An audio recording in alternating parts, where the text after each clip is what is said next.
can actually start the recording now. So if you have been to a presentation before, you'll know that the I-STARR project is supported by a grant from the National Institute on Drug Abuse, and it's part of the larger NIH Helping to End Addiction Long-Term, or the NIH HEAL initiative. It's also one of several projects that are a part of the Consortium on Addiction Recovery Science, or the COARS network.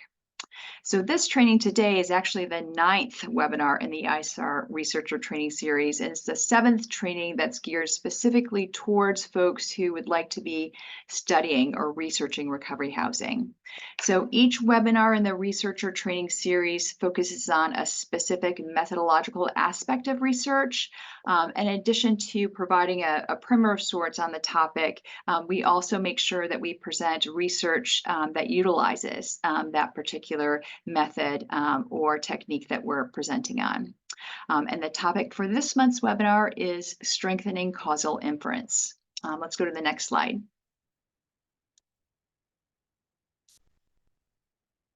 So I'm Amy Miracle. I'm a research scientist in the Alcohol Research Group at the Public Health Institute.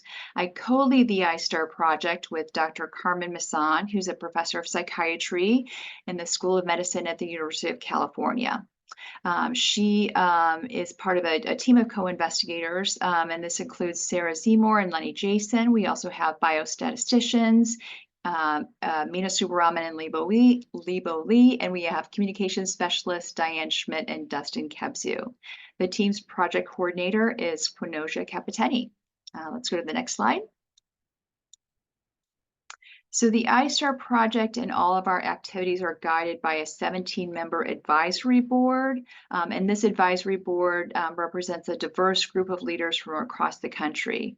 So for example, our advisory board members represent recovery and recovery housing experts, treatment providers and payers, national policy advocates, as well as researchers and educators.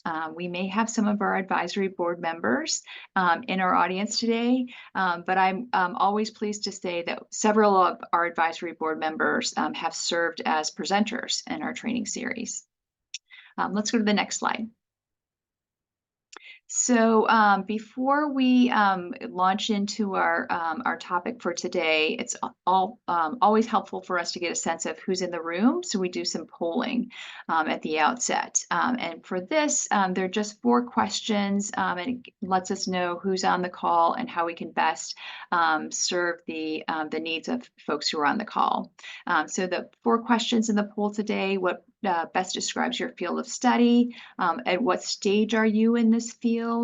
On a scale of from 1 to 5, how familiar are you with propensity score methods? And the last question is, have you used propensity score methods in your research? So let's launch the poll now. And you might have to scroll down to answer all of these questions. If for whatever reason you list something else in terms of your field of studies, please drop that into the chat so we have a better sense of what we may be missing in our polling categories.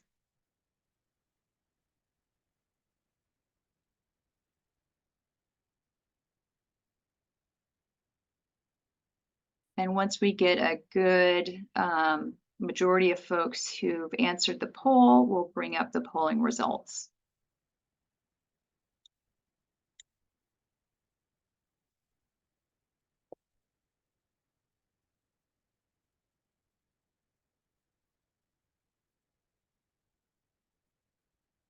Excellent. Okay, so who do we have here today?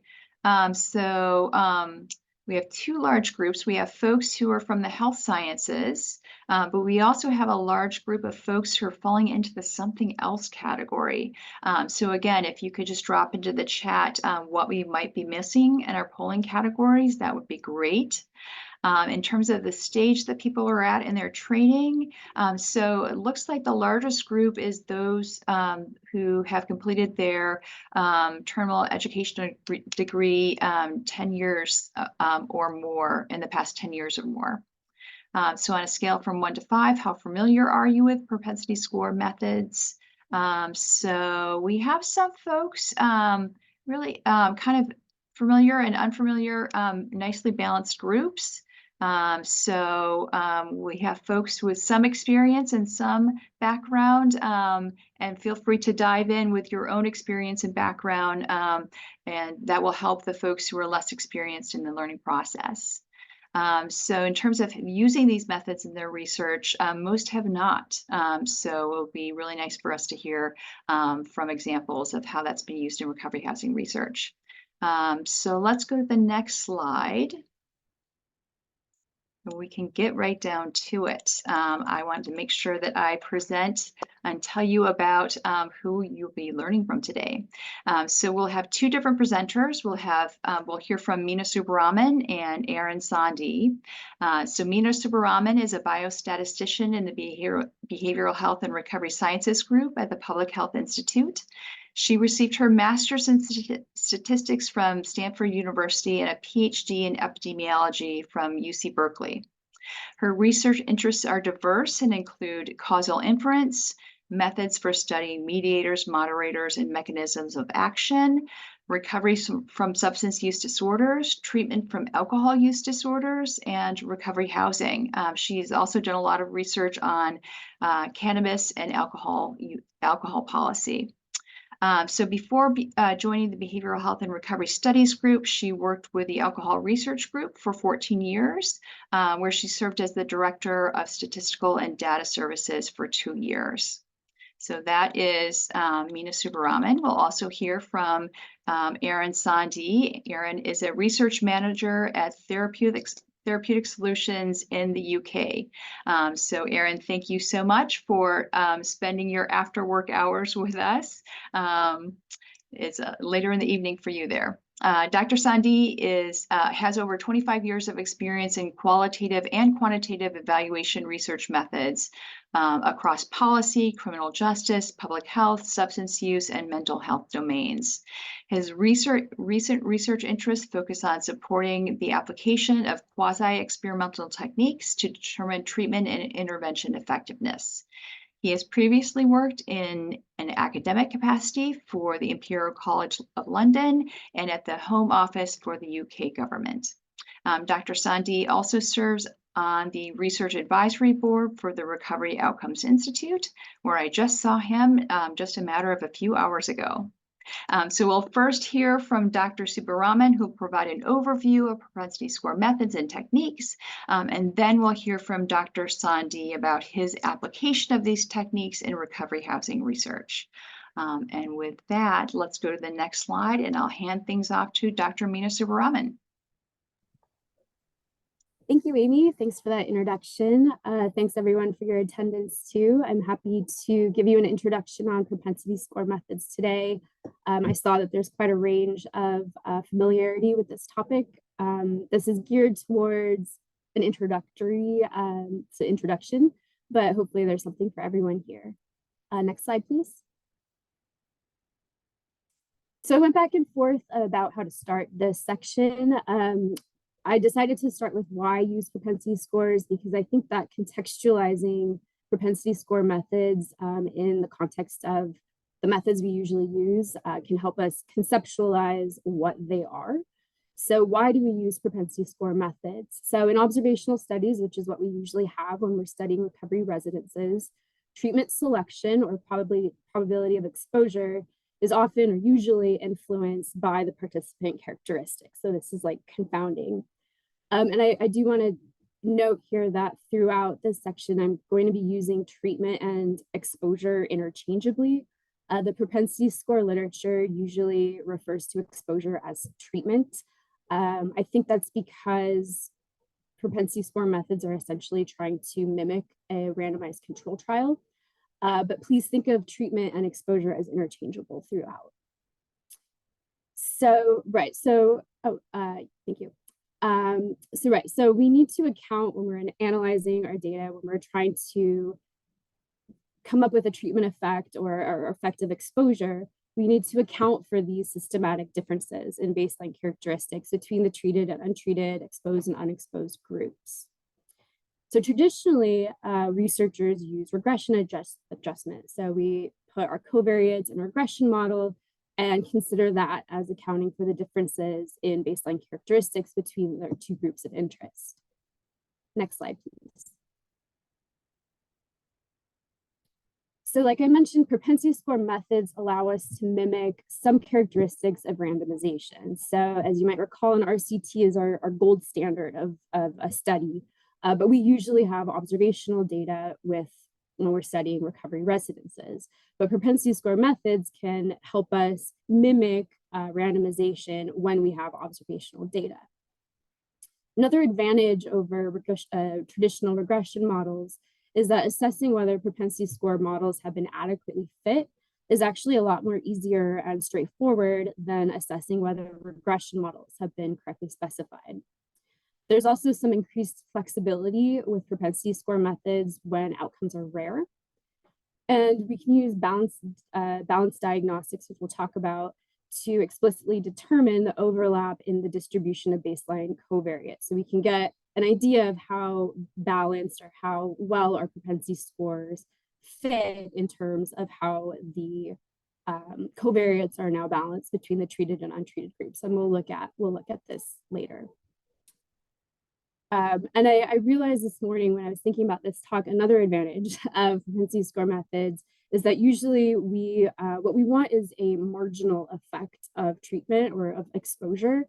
And the traditional methods that we use, regression methods, actually give us a conditional estimate. So you might recall that when we're interpreting a coefficient from a regression model, it's conditional on the other covariates that are in the model, whereas a propensity score method or model can give us a marginal estimate, which is often what we're actually interested in.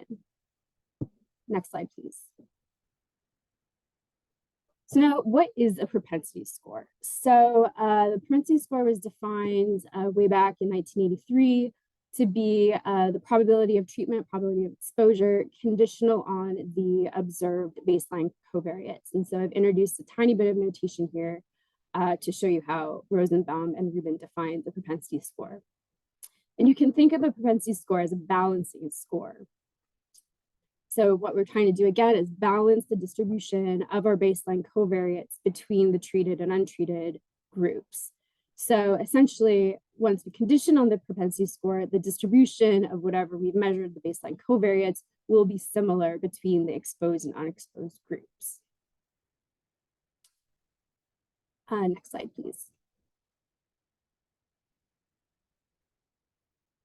In practice, we estimate the propensity score most often using a logistic regression model by regressing whatever actual treatment status, actual exposure status the participants got, regress that on the observed baseline characteristics. And the estimated propensity score we can get from the predicted probability of treatment or exposure from that fitted regression model. And the usual statistical programs that people use, SAS, STARR, have propensity score model packages that you can use. Next slide, please. So within propensity score methods, there are 4 main variations, and there are variations within these 4 broad groups, but I'm just going to talk about these broadly. So propensity score matching, stratifying on the propensity score, inverse probability of treatment weighting, and covariate adjustment using the propensity score. And I would like to note here, if you recall from your EPI 101 or from your methods classes, that this is really analogous to adjusting for confounders, right? When we have a known confounder, the different ways to control for that confounding or to match on the confounder, to stratify on that confounder, to weight, or to adjust in a regression model. So this is very analogous to how we traditionally adjust for confounding. Next slide, please.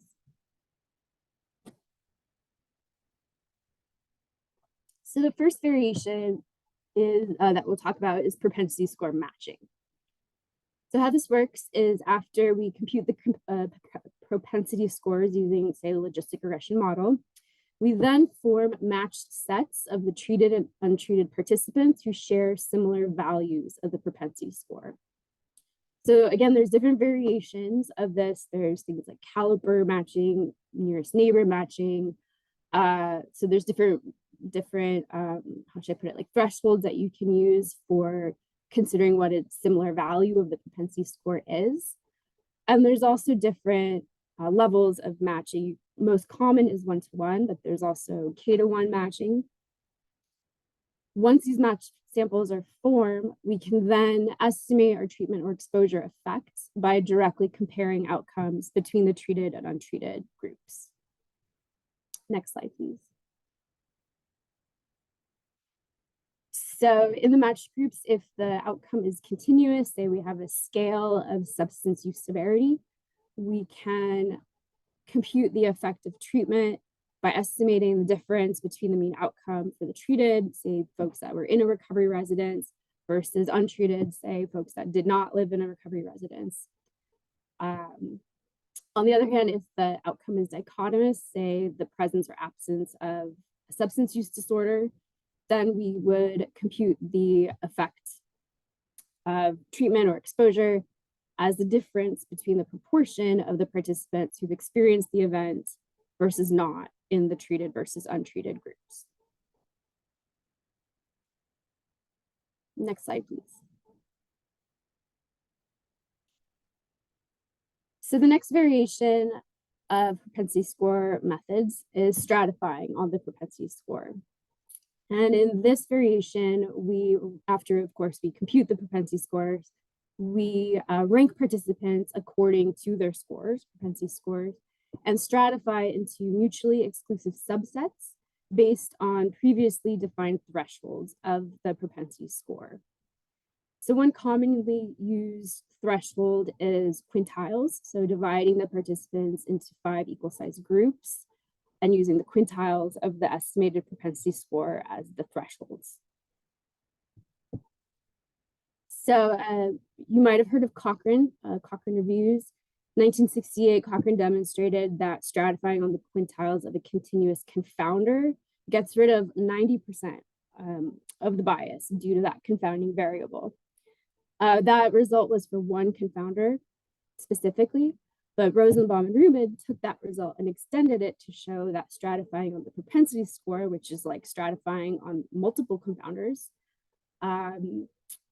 so stratifying on the quintiles of the propensity score can eliminate approximately 90% of the bias due to the measured confounders, particularly for in a linear model. So I thought that was a really interesting result. Next slide, please.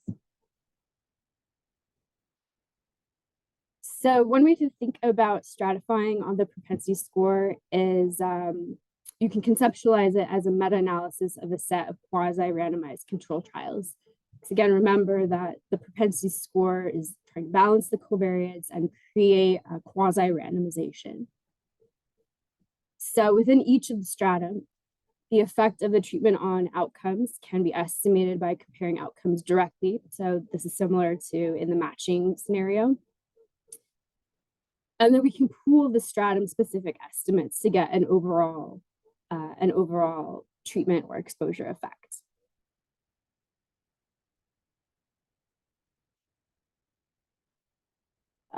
And this last point is kind of just repeating that, yes, that we can pool the estimates across the stratum. We can also weight them and average them to produce this overall difference, risk difference, overall treatment or exposure effect.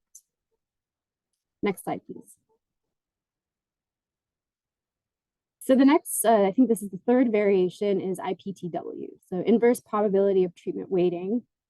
And this uses propensity scores as weights and essentially creates a synthetic sample in which the distribution of measured baseline covariance is now independent of treatment assignment. If you have been involved in survey sampling, then using an inverse probability of treatment weight is analogous to survey sampling weighting. Similarly, trying to weight the survey samples so that they're representative of specific populations.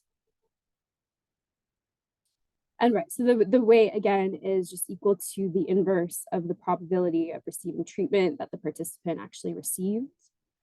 And if you have heard of marginal structural models or MSMs, these are longitudinal models that use IPTW to adjust for time-varying confounders. So the next final variation of propensity score methods is covariate adjustment using the propensity score.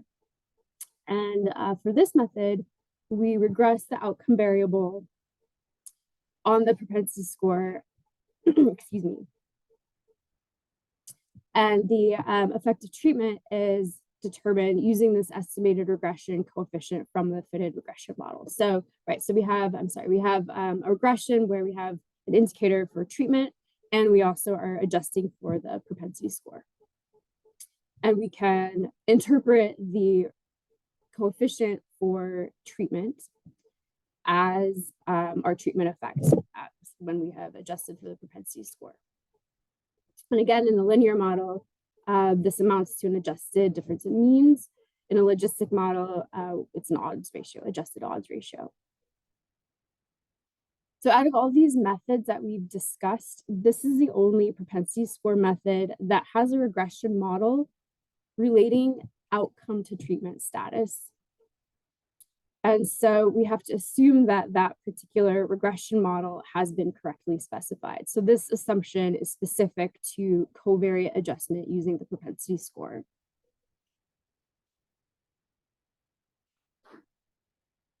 So in addition to that assumption, like I said, is specific to covariate adjustment, all propensity score methods assume the following. So first, we assume that there's no unmeasured confounding.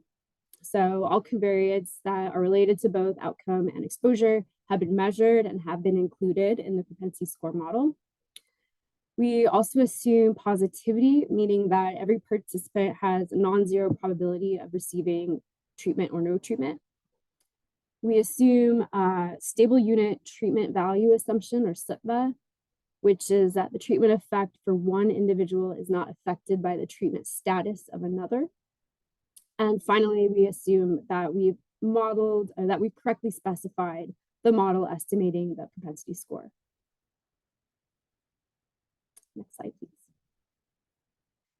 Okay, so now that we have gone over all of these variations of propensity score methods, you might be wondering which one should we use, which one is the best. So there's been lots of studies, simulation studies, as well as empirical data studies that have compared how the various propensity score models perform.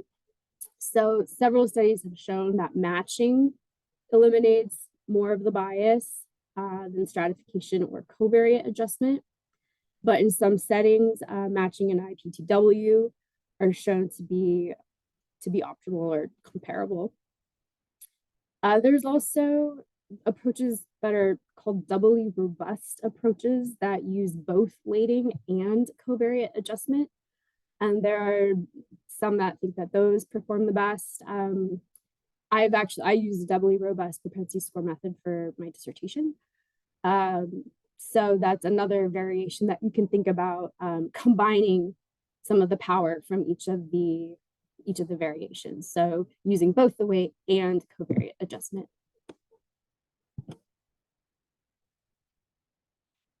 So this table is from a paper that I think I included for the resources.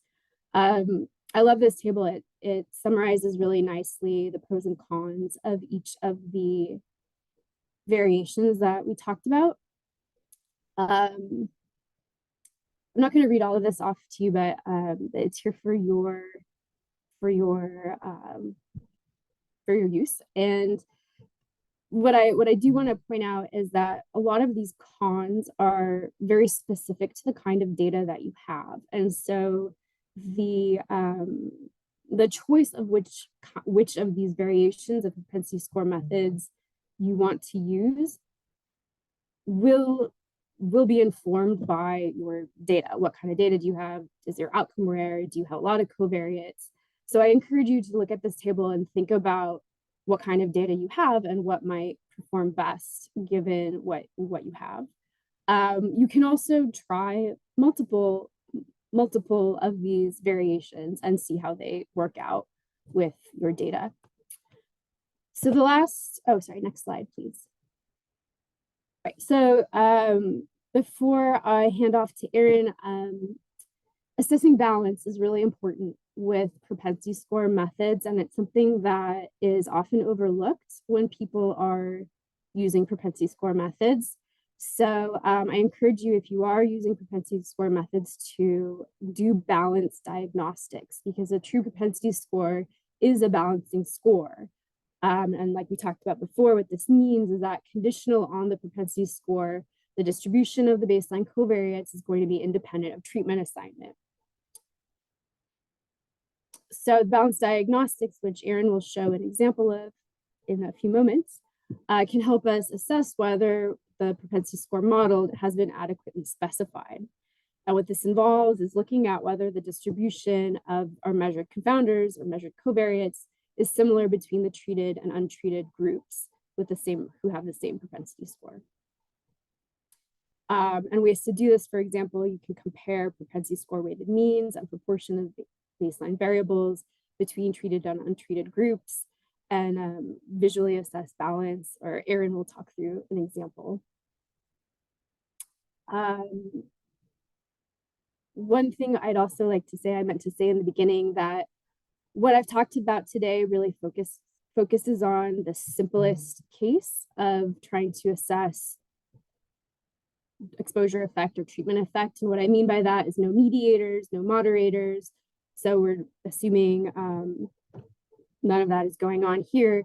That being said, these methods can be extended to look at situations of mediation and moderation. We just don't have time to talk about that today. So I think that's all I have for you. And I know that there's been some traffic in the chat, so I'll take a look at that. But I'm going to go ahead and pass it on to Erin. Thank you.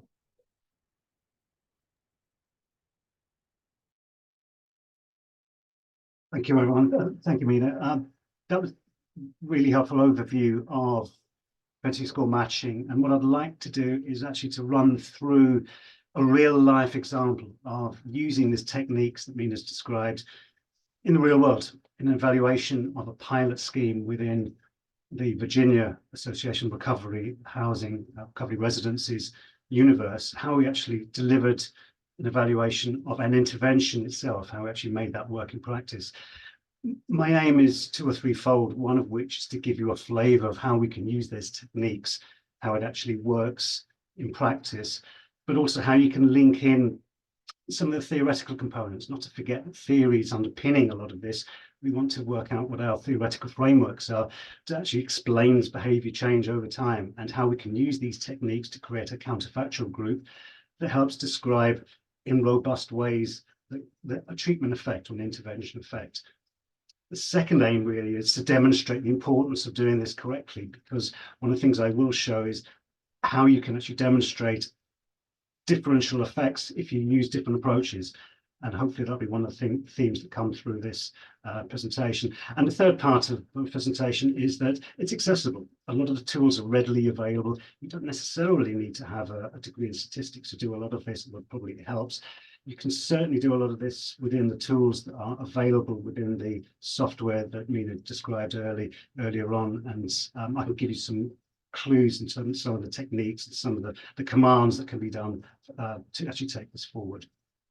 What I'd like to do in the minute I have or so, one of my minutes after my 15 that I have, is just to acknowledge everyone involved in this block of work, including all my colleagues in the Recovery Outcomes Institute, including Amy, who's a co-author on the paper that resulted from this, and we'll put the link in the chat later on from this block of work.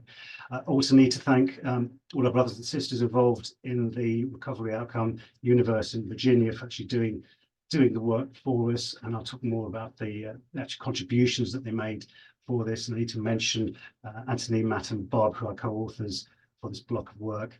And finally, I do need to mention in dispatches Brother Sandro for everything analytical, evaluative and philosophical. So just thank you to everyone involved in this block of work. So I want to just give an overview of the setting. So I mentioned this is an evaluation of a intervention, pilot intervention within the Virginia recovery residency landscape.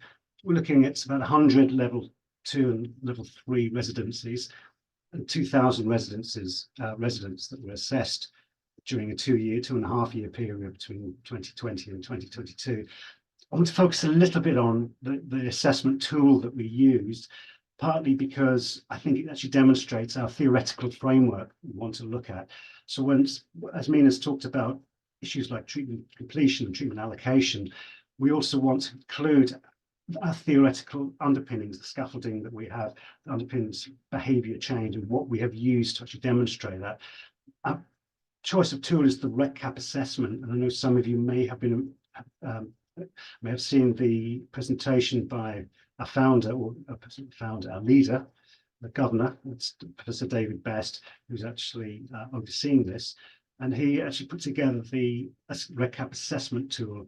And the value of this tool, and actually Amy and I were on a meeting with David and with William White, where we talked about the value of this tool, not just as a research tool, but as something which action can lead to that, such clinical interventions can follow on from this. So the value of this tool that underpins the theoretical component is something as a key point that I want to make.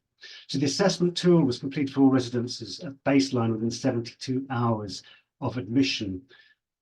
But key to this block of work is that it's completed again at key time periods at 45 days and 90 days, and at 90-day intervals thereafter beyond 1 year. And that allows us to do one of the components that Mina mentioned in her presentation, is to allow change over time, which you can measure change over time. And I'll talk about our hypothesis and what we're trying to measure in just one moment. So I just want to go into the RECCAP, the type of tool that we wanted to measure and the type of things that we wanted to include. So in terms of our treatment allocation, in terms of our outcomes, in terms of our theoretical scaffold, one of the things we're interested in is the use of the RECCAP tool because it's a social process. It actually is a strength-based or asset-based approach that covers, we were having a discussion earlier in our meeting about the use of the term a negative recovery capital. One of the things that we really wanted to focus in on are these key components, particularly the ones I want to draw your attention to are the barriers to recovery: housing, substance use, risk-taking, involved with the criminal legal system, areas of unmet need, and personal attitudes to personal and social lifestyle recovery. All these components we think are useful in measuring change over time, but also useful in identifying the treatment allocation that we want to put into place to actually derive our counterfactual group. And the advantage of the RECCAP is that it generates for us an overall recovery measure or score. There are different measures that we can use, but the one we've chosen to use is one that gives us a score between 0, which has no level of recovery capital, to 100, which is the maximum level of recovery capital. And that gives us a measure that we can actually look to see changes over time. And I'll talk more about that in a moment. Okay. So what's the intervention itself? So the intervention in the appropriate name is the Intensive Recovery Support Intervention. So I'll use the acronym IRS to describe it. And what this does, I'll talk a little bit more about what that does in a moment, but there's the criteria for accessibility. So Mina mentioned treatment allocation. These are the criteria for being allocated to the intervention. And you need 3 of these 5 criteria. So in essence, no health insurance, no accessibility to driving licenses or to an identification card. You're currently unemployed, you've got no money, and you've got current use of substances within the last 2 weeks. So we're looking at a mixture of chronic and acute needs, so high levels of perhaps risk-taking, high levels of issues underpinning this particular intervention. And I'll describe in a moment just what the intervention is, what the intervention is trying to do. So it's a 30-day intensive support. So over a period of a month, participants will get a weekly stipend of $60 that provides costs for basic groceries, basic living needs, anything that will support an individual's recovery process or recovery journey, if you will. It also gives transportation for recovery support. That can be for support out with of the recovery housing environment. It can also provide support for other appointments, external appointments, for example, parole interviews and parole conversations. There will also more interventions for a day program, and it's all listed there. And importantly, the last one there is recovery coach mentoring. This is one-to-one coach mentoring that's provided using the RECAP as a tool. So the RECAP isn't just used as a statistical tool to derive our counterfactuals. It's actually used as part of the intervention recovery process as well. So it gives us a little bit more validity, a little bit more utility as we progress this piece of work. So what are our hypotheses? What did we want to look at? We wanted to compare the outcomes for the intensive group, the IOS group, against what we've called standard recovery support. It's IOS versus SOS. Not particularly exciting acronyms. We could have thought of something a little bit more innovative. But if we use these at the moment, our hypothesis one is that IOS, the intensive support, will have lower levels of disengagement. We anticipate that compared to the standard recovery support, people who receive intensive support will stay in recovery housing longer, hypothesis two, compared to standard recovery support. And thirdly, our hypothesis is that intensive support will lead to more recovery capital gains over time, and I'll describe how we measure that in a moment. Okay, so what are the numbers that we're talking about? So I wanted to show you just the attrition or the change over time and the value of what we're trying to do. So we're at baseline, we're looking at relatively a decent number in terms of the pilot. So we're looking at 175 and the change that moves over time. And what I hope to demonstrate is the use of propensity score matching that actually adjusts for the various points in time. So at 45 and 90 days and so on, we'll be able to balance each group at each point in time. And I'll talk more about that. So we talked about the need for balance. So Mina mentioned the importance of balancing to describe your treated group versus your counterfactual group. So in our treated group or the intervention group, the IIS group, 175, at baseline, you can see there are differences between the group and standard recovery, the standard recovery service. So firstly, they're more likely to be white, they're less likely to be, they're equally likely to be male.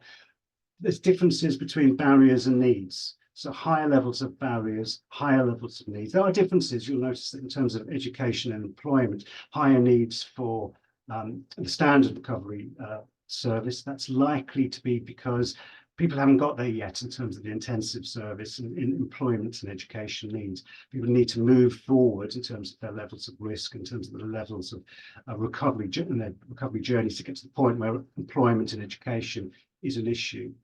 So the needs are much higher amongst this group as well, with the exception of alcohol treatment, as you can see, and working their way down physical health, psychological health are all lower in the intensive recovery group. Quality of life is lower, quality of the support network and levels of recovery group participation are all lower than the standard recovery group. You'll also see that the age is younger, notably younger, and our overall RECAP composite index score is also considerably lower than the standard recovery group comparison. Okay. So if we look at crude outcomes, one of the things I want to just demonstrate to you is the value of doing this approach compared to before we actually compare that with the counterfactual group once we go through our method. So if we use a standard approach, so if we hadn't used the methods that Mina describes, in terms of our first two hypotheses, we'll have a mixed picture of the outcomes. The first picture of the outcome is the levels of disengagement from the recovery house. And what we see here is that there is a lower level of disengagement using from the intensive recovery approach at about 12 percentage points in terms of treatment effect.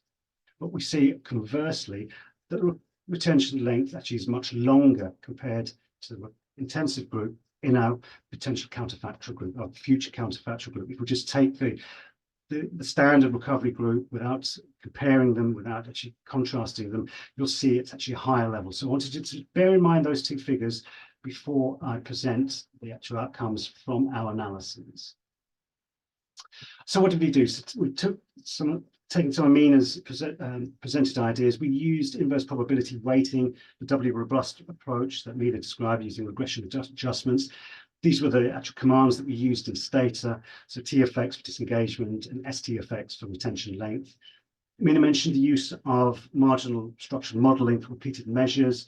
That just accounts for time-varying co-founders and uses inverse probability weighting to balance treatment groups across each point in time. So if you recall our measures at each point in time, or the numbers of people at each point in time, what this demonstrates is that each group creates a counterfactual that's equivalent at each point in time. So it adjusts for the time-varying co-founders. And we use GEE models for estimating changes in recovery capital. We use SAS in this particular instance, and our measure here is changes from baseline. So we're looking at changes in our recovery measure, the recovery capital score, using the RECAP total score from baseline from subsequent visits as our outcome measure. So Mina talked about the importance of assessing balance, and here's one method to do that. Peter Austin describes in a lot of his literature the importance of being transparent. So in your attempts to assess balance, to demonstrate that there is balance. And what this shows is that the red dots are the unweighted absolute standardized difference between the prognostics, which are on the left-hand side. And you can see they're actually quite wildly unbalanced. But once we use this approach, we can demonstrate that a counterfactual group is weighted because it goes towards the left-hand side, and it's beyond 0.1 of the absolute standardized difference, which is the recommended level. And that shows that they are balanced, that they actually, a counterfactual group is balanced. And there is a test within state, a t-balance, which you can use to test whether the model is balanced using the over-identification hypothesis test of MI and Ratkovich, which is highly recommended. So in essence, make sure that you show that there's something, that there's transparency in the balance that underpins the approach.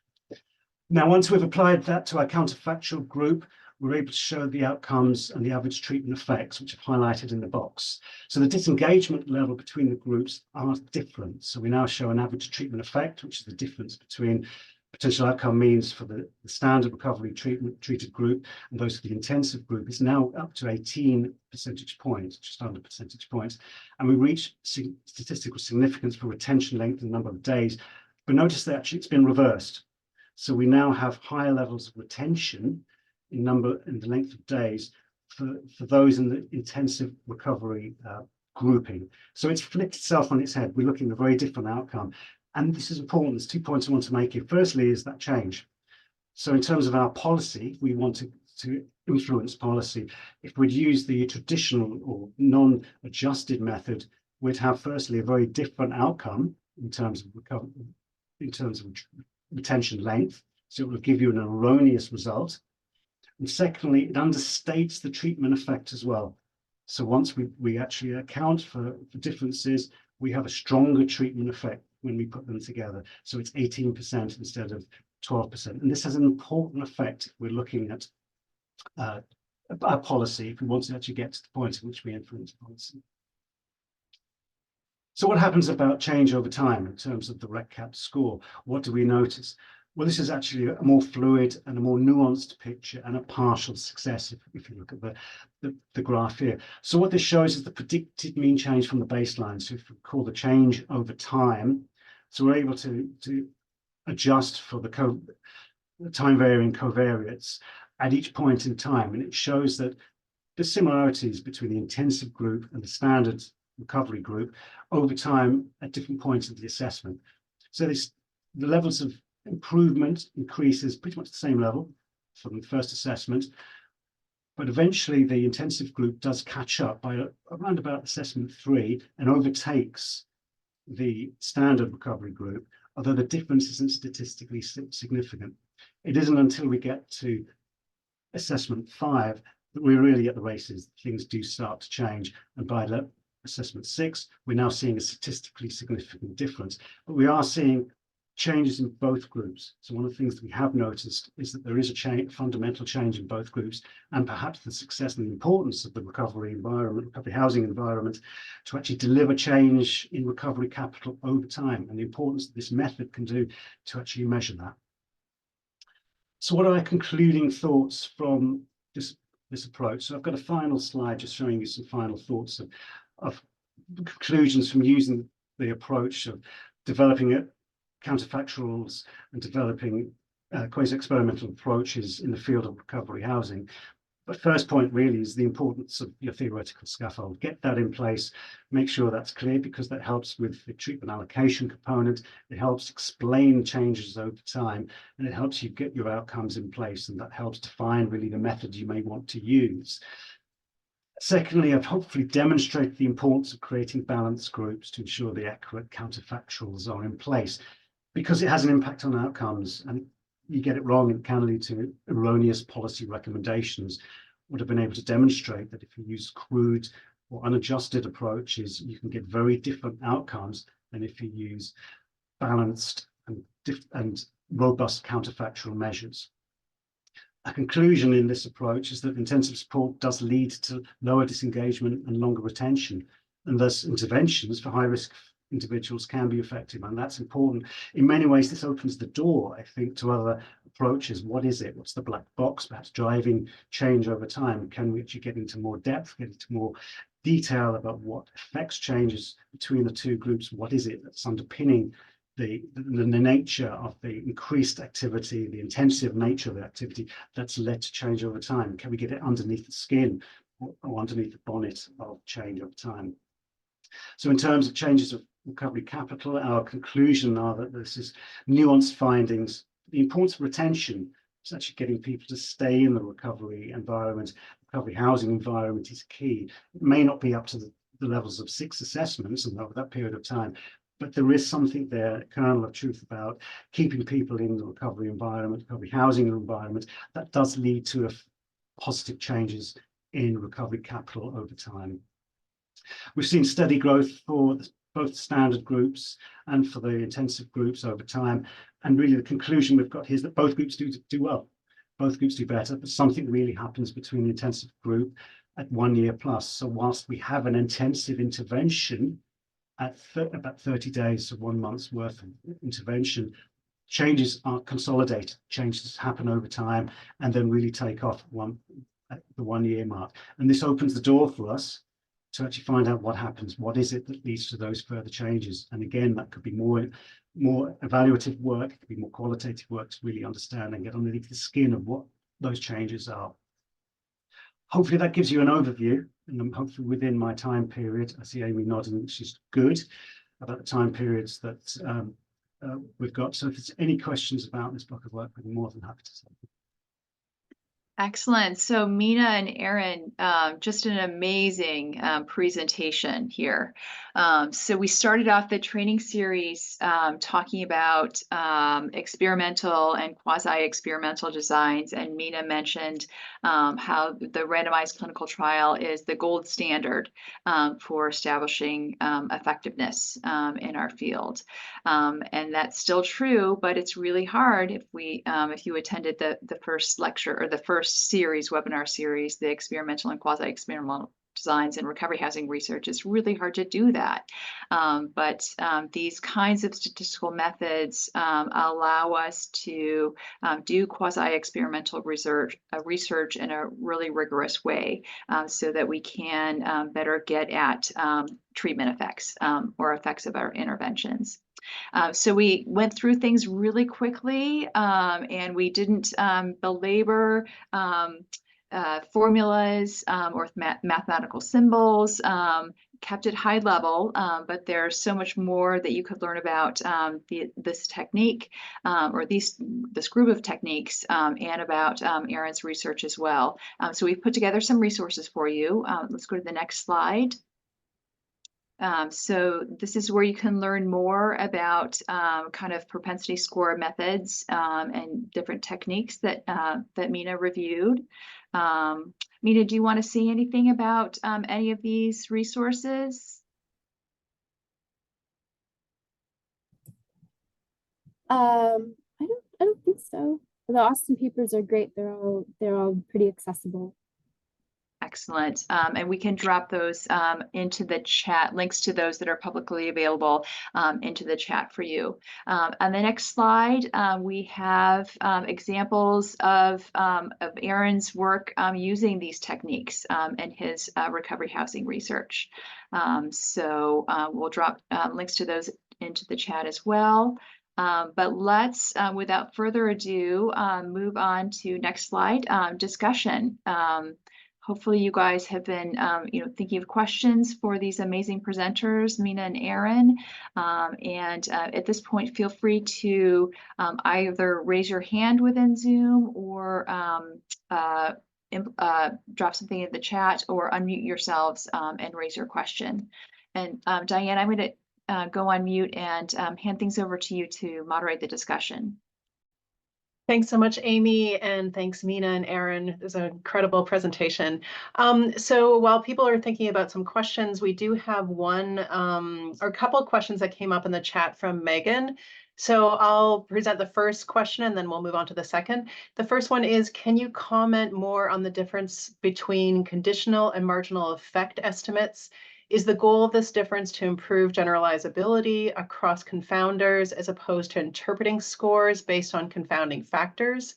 Is one approach versus the other more appropriate in a community setting versus for the general scientific knowledge? Okay, so that's several questions. So let's see. So first, in terms of the conditional versus marginal, I'm sorry that I went through that so quickly. I didn't feel like I had time to get into counterfactuals, but I'm glad that Aaron brought up counterfactuals and discussed his work in that way. So gold standard in research was randomization to compare treated, untreated, unexposed, exposed. We can't randomize. Okay, so what we want is, or ideally what we would want is this counterfactual. If we could go back in time and unexpose individuals and then compare their outcomes between exposed and unexposed in this counterfactual world, when we were able to do that, that would be the ideal way to get our exposure effect. But we can't do that, so we rely either on RCTs or on statistics and observational studies to try and get closer to that. So the thing about a regression traditionally is, if you put your exposure and your covariates in your regression, the coefficient for your exposure needs to be interpreted conditional on what's in your model. So conditional, say, on, you put sex, age, whatever in your model. So now the coefficient for that exposure effect is interpreted as, okay, if these are, say, all 0 or whatever they are in order to get that estimate.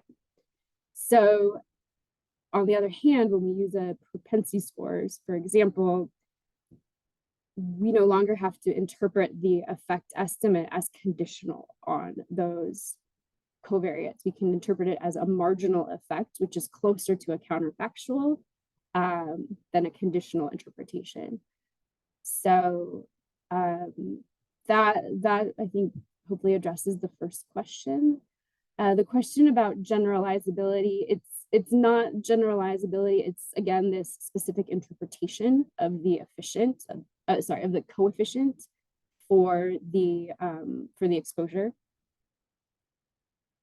And then the question about community versus scientific knowledge. Gosh, that's a good question. I don't think that there's a reason for why these methods would be better for one versus the other.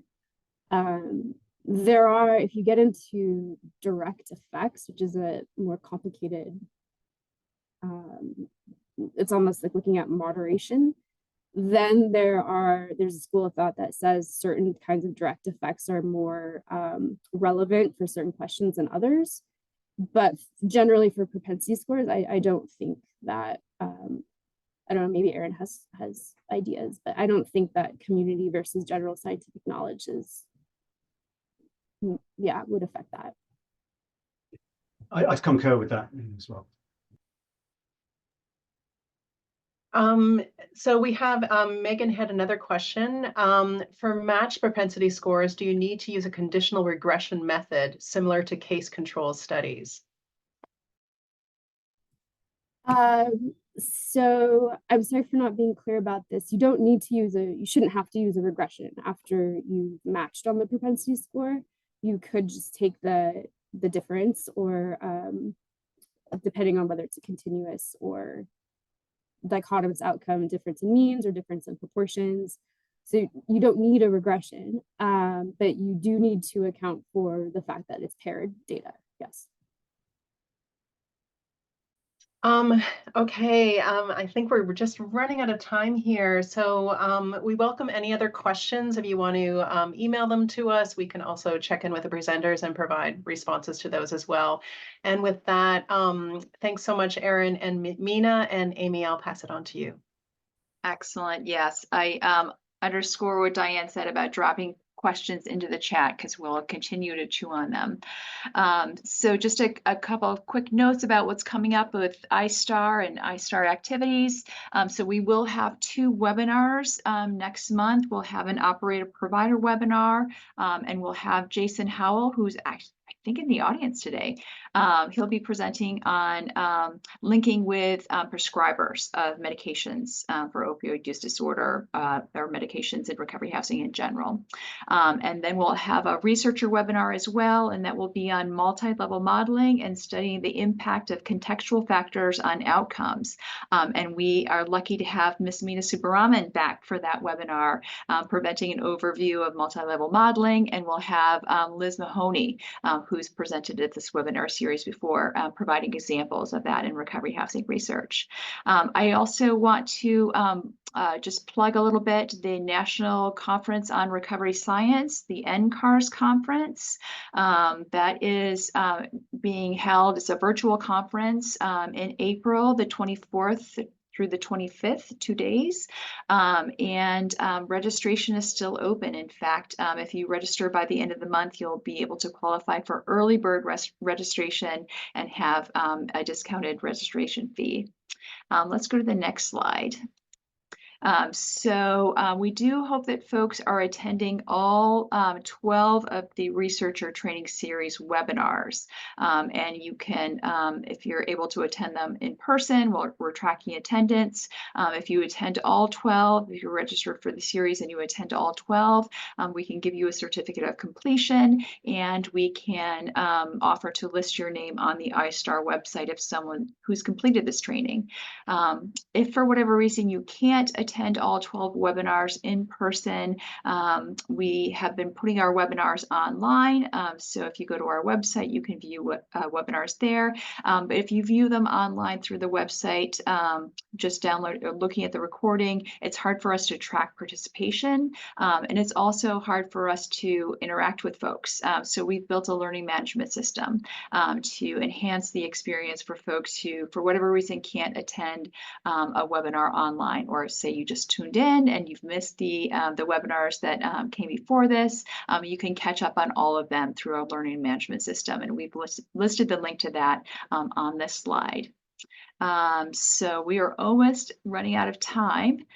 With that, I want to just thank our presenters. Just an amazing presentation, Mina and Erin. A very complex topic, delivered in a very digestible and meaningful way to folks here.